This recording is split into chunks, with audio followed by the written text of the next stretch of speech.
Today we are going to relish the history of the Rani of Jhansi. Who can make me give up my Jhansi? Let him who dares try, thundered an 18-year-old girl from the terrace of a magnificent palace. It was an evening in the year 1857. Instantly, 1,000 voices roared, "Long live our mother, the noble Rani!" And then a few leading men from the crowd stepped forward and, looking up at the girl who stood serene as a goddess, said, "Mother, command us, and your wish shall be done, whether we live or die." The girl on the terrace smiled, and her smile was like a sunrise, beautiful, bright, at once capable of inspiring a new hope and confidence. Yes, this teenage girl was the legendary Rani of Jhansi, Lakshmi Bai, the best and bravest of the rebel leaders, according to the English commander who fought against her.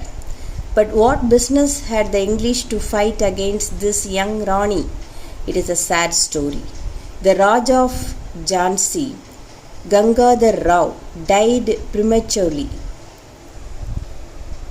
The royal couple had no children, but before his death, the Raja had adopted a little boy as his son. After the Raja's death, Lakshmi Bai ruled over the small but prosperous state, waiting for the day when the adopted son would significantly and sufficiently grow up to take over the burden from her. An English commercial firm named the East India Company had managed to set up its rule in India. The company was ever eager to swallow up every bit of the land on any cost. They made a rule, although they had no right to make any, that if a Raja died childless, his territory would become the company's property. In India, as in several other countries, it was the custom that even a beggar could adopt a child if he had no child of his own. But a foreign company decided that even a Raja had no right to do so. The company even declared that the Rani had no right to manage the affairs of Jhansi. It is only the Sahibs from far across the seas who had that right, only by the might of their gun and cannon. The company's huge army advanced towards Jhansi and camped in the outskirts of the town. They knew that the Rani had only a small army and not much arms and ammunitions, so they had no doubt that a mere show of strength would make her panicky and she would surrender. But their merry hopes were shattered before long. They were startled to see a gigantic cloud engulfing them, a cloud of dust.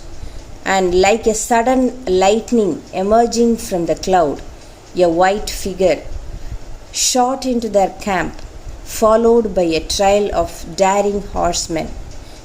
Yes, the brave Rani Lakshmi Bai had struck. She left no doubt in the minds of her enemy that they were far from being her equal. Despite their great number and superior arms, the English fleet totally routed. The Rani resumed her peaceful rule. Her subjects looked upon her as a mother and a goddess.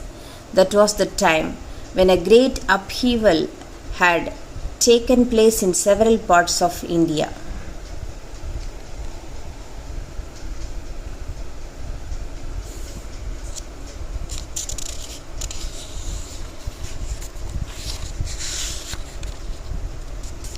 There was a violent rebellion against the English company's rule because it all started with the revolt of the Indian sepoys against their English masters. It is popularly known as the Sepoy Mutiny. The rebels looked upon the Rani as one of their great patriotic leaders, for she had already shown how to deal with the enemy. On the other side, the English were most anxious to avenge the humiliation they suffered in the hands of the Rani. It was January 1857. Two big English regiments attacked Jhansi from two directions under the command of Sir Hugh Ross, one of the ablest commanders the English ever had in India. This time, the enemy had come well prepared, with detailed knowledge of the situation of the town, the fort, and about various gateways into the fort. Their immediate targets were the royal granary, the water reservoir, and the ammunition store.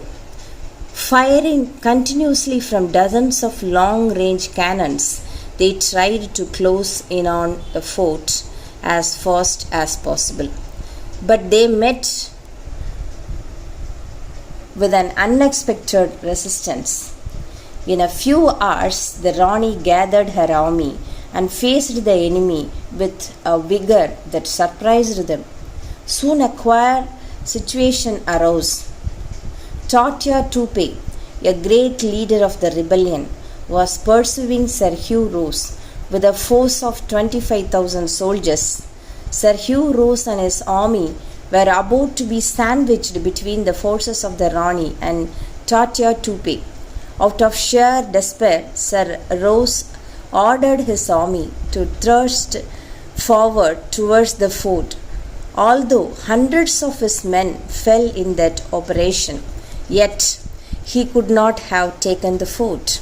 But his men had succeeded in bribing a guard of the fort, who secretly opened a door to the enemy. The invaders then stormed into the fort and searched for the Rani. But the Rani gave them the slip in the guise of a man, but carrying her adopted son on her back. She escaped from the fort, followed by a few trusted lieutenants. She rode for days and nights through hard and circuitous roads and reached Kalpi, where she was joined by Tortia Tupe. The Rani was now ready to take up the leadership of the rebels. She inspired a number of Rajas to take up arms against the English. No wonder that the English would consider her their enemy number one. With renowned vigor, the Rani confronted the English on several fronts. Always she herself led her army. Sword in hand, clad in spotless white, she braved the fury of the enemy's cannons. Her sudden dazzling appearance often panicked the enemy. Her headlock daring assaults foiled the enemy's most carefully prepared plans and strategies. The Raja of Gwalior was a friend of the English. In order to teach him a good lesson,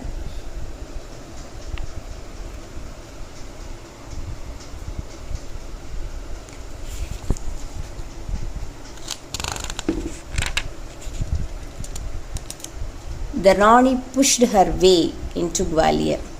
The Raja fled. The fort of Gwalior fell to the Rani and her compatriot Tortia Tupe. This was a terrible insult to the English. By then, at many places of India, the rebellion had been suppressed, so the English could afford to concentrate on defeating the Rani.